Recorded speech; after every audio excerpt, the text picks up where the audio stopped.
One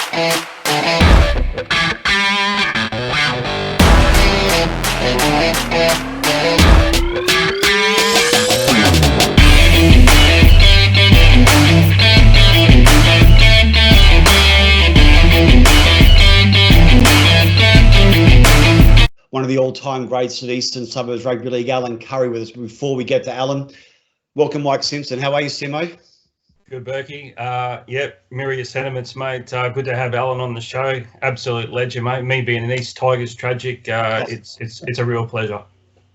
So, Alan Currie, welcome to the show. Alan, how's things, mate? Good to see you after all these years. Yeah, great, David. Yeah, see you, old fella, now and then. How old are you now, Al, if you don't mind me asking a direct question? I'll be 74 in July, David. Wow. Okay.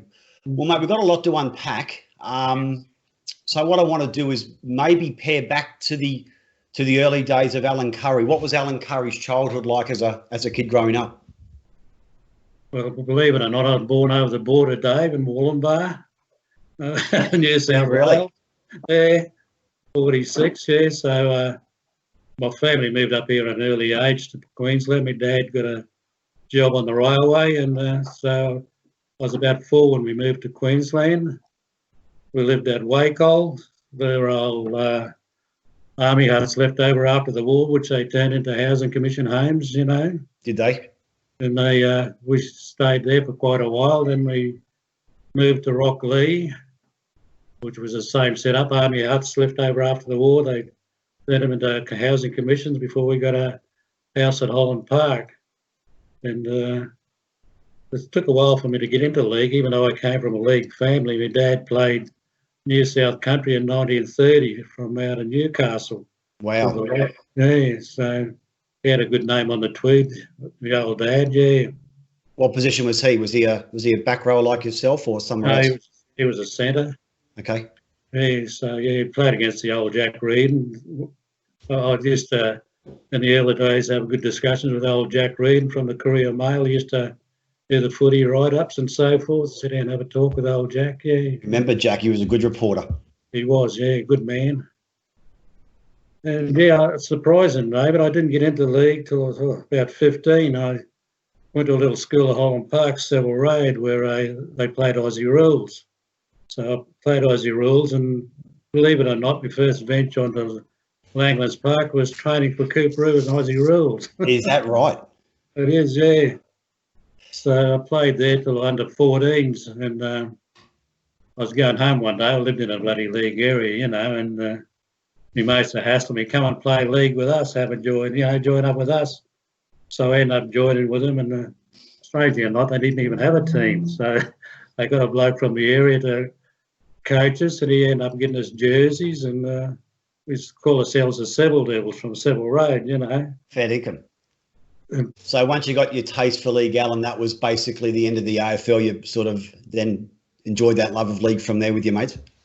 Yeah, stayed with league, and we played there for quite a while to Seville Road. Then me and a couple of mates ended up going joining Mount Gravatt Eagles, you know.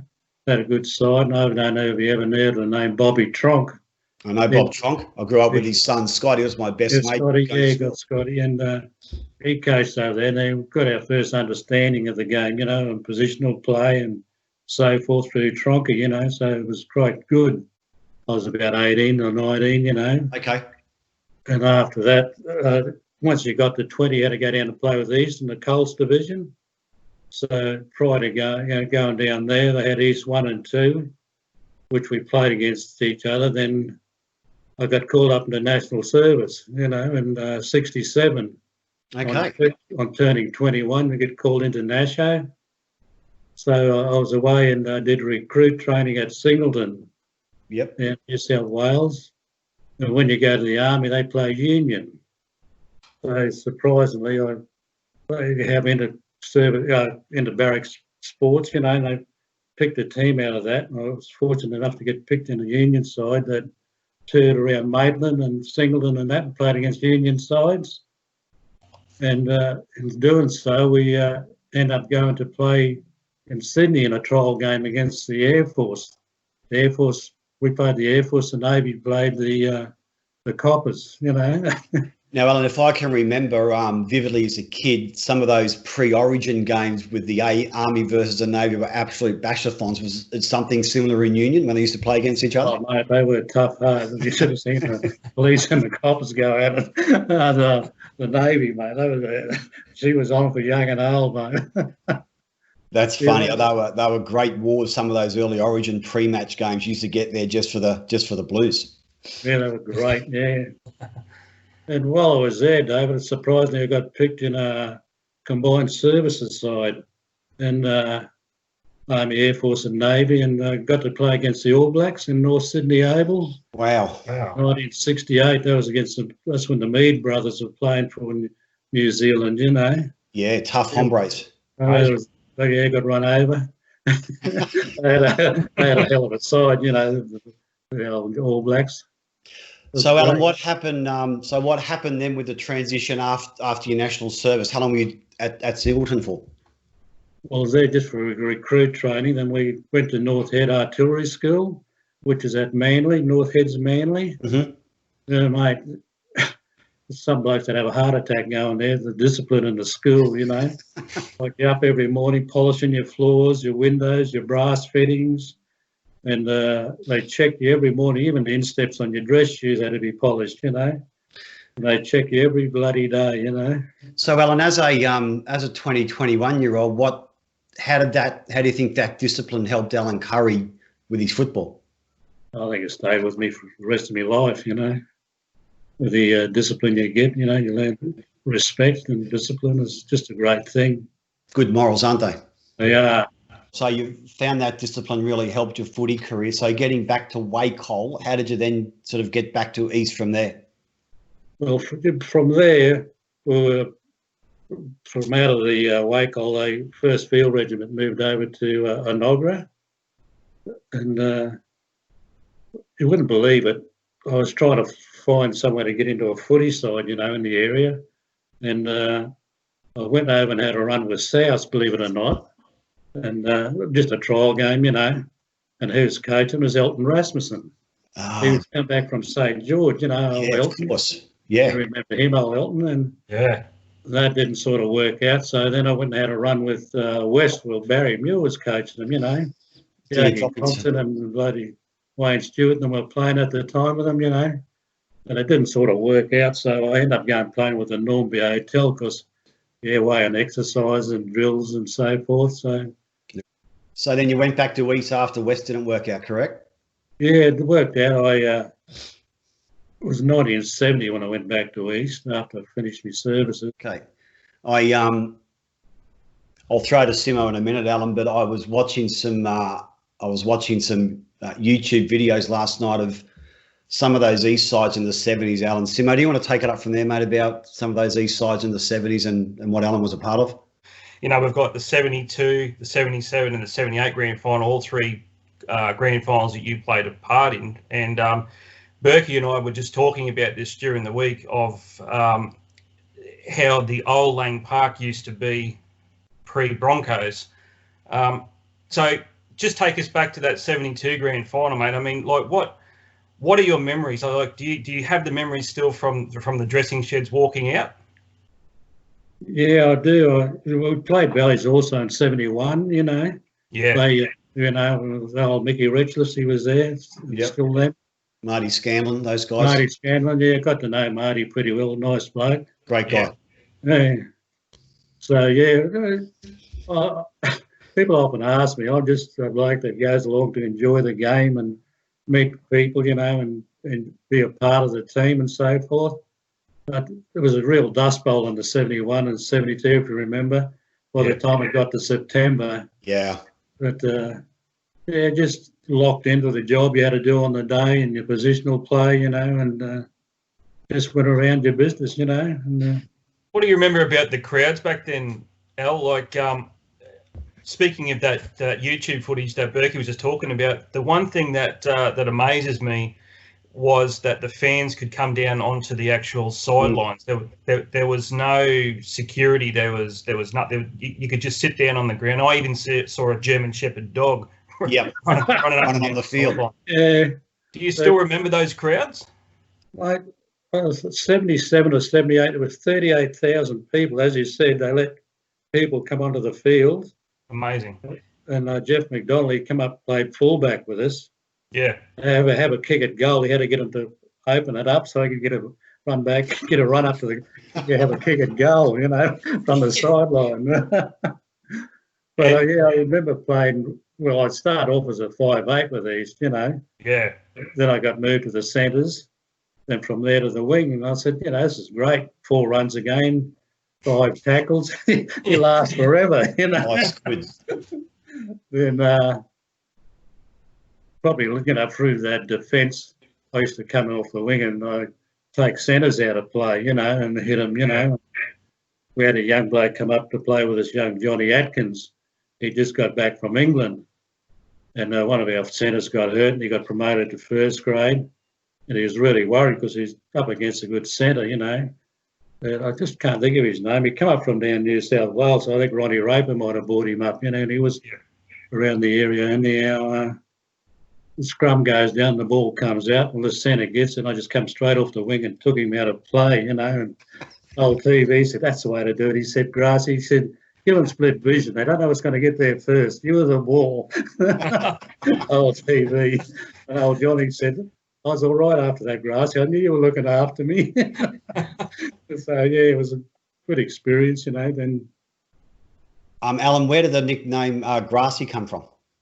From I used to tackle low, hit them around the ankles, but that's from your centres and your wings, but it gets a bit different when you get into the forwards, the confrontations are much closer and quicker. Yeah. So, yeah. Alan, I remember as a kid watching you play, and you were a kamikaze, basically, and I remember watching you as a 12 or 13-year-old, and I think you made guys earn their tackles. Was that how you used to like to play the game? You really would like to make guys earn their tackles when they were trying to put you down because you ran at 100 mile an hour? Well, you're not just a target. You've got to spare your hand, So, yeah, you're going to hit. They're going to hit you, so you're going to hit them as hard as they're going to hit you, By runners, you're going up and there's a line cut up, so you aim at one bloke, you just put the accelerator on and just aim up to him. let him know he's going to earn his tackle, Well, it's a great way to play the game, and you see a lot of players these days, they sort of are running up for a block play. They're not really going in to do a lot of damage. It was a big difference between the way you guys ran then and how they run today in a lot of players. Yeah, they really go for shutting the ball down, don't they? They go high. That's all they do, and I don't, I watch some of these blokes play, and then you understand why blokes break out of tackles, but, it's the way they're coached and the way they've got to run the ball, and it's the way they're told to do it, Yeah, correct. They've got their corridors to run and stay left and right side plays, and that's it. Al, you've played with some great players, mate, at the Tigers, like I'm talking like Johnny Lang, Rod Morris, those sort of Paul Kahn. What was the camaraderie like back then, mate? Like, was it were you a close-knit bunch? Yeah, very close, stuck together, and you talk about Roddy, he comes to the club and he wants to be hooker. Well, son, you ain't going to be hooker. Johnny Lang's hooker.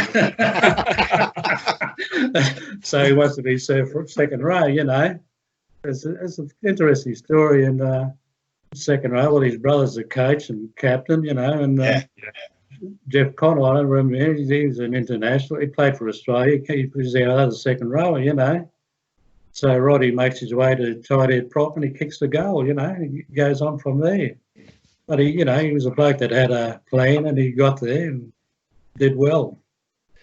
Like your front rows in those days, Paul Kahn was a fantastic Queensland player, went to Sydney. Rod Morris, an Australian prop, first Queensland origin prop, had a great career in Sydney. So it was a really good, solid pack. Yourself, Johnny Lang, it was a very solid forward pack in those days.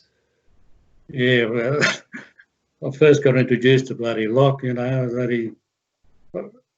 You have your pre-season, our Woolies knockout comp, which was Friday, Saturday, Sunday. Like if you won Sunday, you had an hour's break and you came out and played the finals, Is that right? It was that quick, you know, over the 3-day thing, till they spread it out. I didn't even. I forgot all about that actually. Yeah. And prior to that, when in that Willie knockout contest, when old Ted thought he'd try me out as lock, you know. So I'm in there running around, hitting and tackling, and comes the first fixture. My name's down at lock. You go in and read the board to see where you're playing, and I'm down at lock. What's going on here?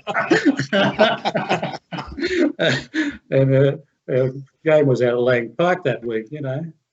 You know, you go from wing to lock, you know, you push scrums, you're rocking it up, you're covered defending.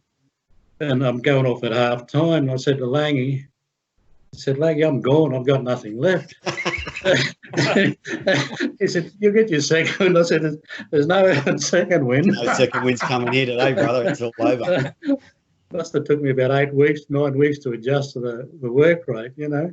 Can I fast forward to 1977? Obviously a fantastic year for East. But more importantly, yourself personally, like a Rothmans medal winner in 1977. Can you maybe just give us some insight how you felt your year was going, how the Rothmans type of thing unfolded, and sort of where that sits in your list of achievements? Yeah, well, David, I'm just, as I said, an easygoing bloke. Never even think of those things. I just go along and play my game and be a part of the club and the team, you know, wonderful club. And I was walking out of after training the week prior to that Friday night presentation, and Arthur Sparks, the great man with our club, you know, he said, Alan, I was walking out, he said, Alan, you're going to the Rothmans dinner. You might have had noticed that I'd possibly won it, you know. Well, I said, Arthur, no, I don't think I'll go. I'll stay home for the night, you know. He said, oh, Alan, look, I'll get you a suit or something, you know, I'll hire you a suit. I said, Arthur, do you really want me to go? He said, yeah, I'd like to go along and represent the club, Alan. I said, okay, Arthur, I'll do it. I'll go get a suit, you know. So I goes along, and it was at the old Melbourne Hotel, I believe. Oh, South Brisbane. Okay. Yeah, Gary Balkan had the pub, I think. Yeah, correct. And, so it was a nice surprise to find, you know that I win it, but it was a hell of a surprise, all right. Well, from a rugby league perspective, I mean, being the best and fairest play in the competition is really the ultimate. It's a very prestigious award. Have you still got the medal somewhere nice and safe, I assume? Yeah, my wife's hid it from me, so I can't sell it, you know. Short of $1, you know. I'd buy it off you, Alan. So... Can I ask you, El? I was only just talking to Colin Scott recently about communication with how people got invites and what have you, but he was saying that when he got selected to play for Queensland, he was sent a telegram to say that he'd been inside. Yeah. What was that the sort of the normal thing back then too? Like when you got selected for rep teams and stuff like that, you got a telegram? Well, I didn't. I sort of got it through the club, from the club, you know. Yep. Well, I didn't play many representative games. I made a reserves a few times, you know. We had some good locks around at the time. Yep. Normie Carr and Johnny Rebo and Ian Tiny. Yeah, Ian Tiny. He'd run all day in a wet rag, old Ian Tiny. Definitely. He never stopped the old Ian.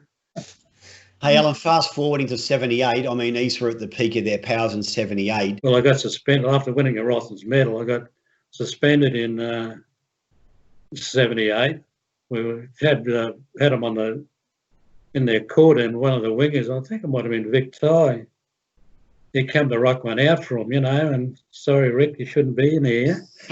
Well, he hit him a bit high, and to his credit, you know, he got up straight away, and the ref's gone, you know, you're gone, you know. So I ended up getting 3 or 4 weeks out of that, you know, from that. And you wouldn't believe in the grand final that year, if you ever have a look at it, Jeff Naylor, there's a big Aussie rules player that played with us. He came over from Morningside, he was a front rower, you know. I don't know how far he kicked it, but it might have been around the halfway. He's got it and he's put it down. It was about 5 minutes to go. He's put a towering kick downfield, you know, and I sprinted after it. And while I'm sprinting after it, Jeffrey's standing there admiring his kick. I said, gee, that's a bloody good. Then, get your butt up here. the poor bloke fumbled it in goal, and that's all I needed. I nailed him in the in-goal area. So then I had to drop kick it back to us. But I'll never forget Jeff said, yeah, I stand there admiring the kick. Kick. Oh, it's And funny. he saw me nail him in the in-goal area, and he said, gee, I better get up there and help him. So they had to drop kick it back, and we only had 5 minutes to go or something, so we shut it down, you know. Nice. Like terrific, like beautiful, magnificent East sides. I mean, I know Simo touched on some of the great players in that era, but was there a teammate that stood out for you loved playing with, and why you gravitated with them? Anyone that really sticks in your mind during those golden years? Well, Jeff Denman comes to mind. You know, I learned a lot from him, you know, and his running game when I was on the wing, you know, because you see me, I was playing at Lang Park one day, and I was on the other wing. Jeff played right wing. He goes down the wing, and someone comes across and goes on the fence, a bit like Eric Groth, you know. Yeah. Drops the shoulder. This bloke's on the ground, and Jeff's going a bit further. Someone else has come across. He's dropped him with a shoulder. Gets to the end goal, and some bloke's conversion. Next thing he's running up in the end goal area, putting it under the post. Who is this bloke? So yeah, I learned a lot from Jeff Denman. Yeah, I had a lot of my football at Teddy Bergenkamp. Great coach. Yeah, wonderful coach. You know, just good understanding of the game and reading players, and not like today where you just run your corridors. We knew everything about every player on the field, how he ran, how he stepped. So it made your defence a lot easier. You know, even to one stage there, we had a scrum on the blind side. We'd have a winger on the blind side, act as a extra cover defence. He'd just stroll along the back line, and anyone made a break through there, he'd be there to pick them up, as well as the locks coming out. You know, it was that extra man. I remember it was one year we played Redcliffe. I come right across, and Brian Gardner played for Redcliffe, the winger. Yep. And you know, you're watching the game, you see old Bunny's lining up that left side to get it running, you know, and I was a blindside winger, and I just strolled along the back line, and of course, you know, Gardner, he was pretty fast, you know, if you give him an inch, he'd had you. Yeah. And he stepped inside the fullback and said, how you going, Wayne? Brian, and so I whacked him, you know. That was a great thing, you know, that extra cover defence. And but from that, I had to scramble back, and I think they ended up scoring on from there. But, you know, just that extra defence, cover defence, old Ted devised for us, you know. Yeah. Looking through some of the players you played against, I mean, Sim and I were talking about just the toughness of a lot of those players in those eras. I mean, who was your toughest opponent that you really cherished playing against during the year? You don't cherish playing against them because they're going to hit you. that you look forward to playing and testing your mettle. Anyone that really sticks out during that era you love coming up against? Well, you like playing against them, and you end up becoming good mates with them later, you know. And first of all, when Eamon come across from Fiji to Eamon Gudawai, he played in the centres, you know. He just played it hard and tough, you know, and just really hard. And the other bloke was Forrester Grayson from Redcliffe, you know. Yeah, good player. Forrester. And, you know, surprisingly, we've become really good friends, you know, over the years. Nice. With Eamon, he ended up moving into the next street with us at Woodridge, you know. So our kids grew up together, and we just become really good friends. And the same with Forrester. He had some blokes that come down from Townsville that he knew, you know, bring me up to come over and spend a bit of time with them, have a beer. I'm just trying to think of their names. And that they used to terrorise people up there in the Foley Shields, you know. Frank and Vern Daisy. The Daisy brothers. Yeah. I got to meet them and spend a bit of time with them, you know. They're good blokes. So, very nice.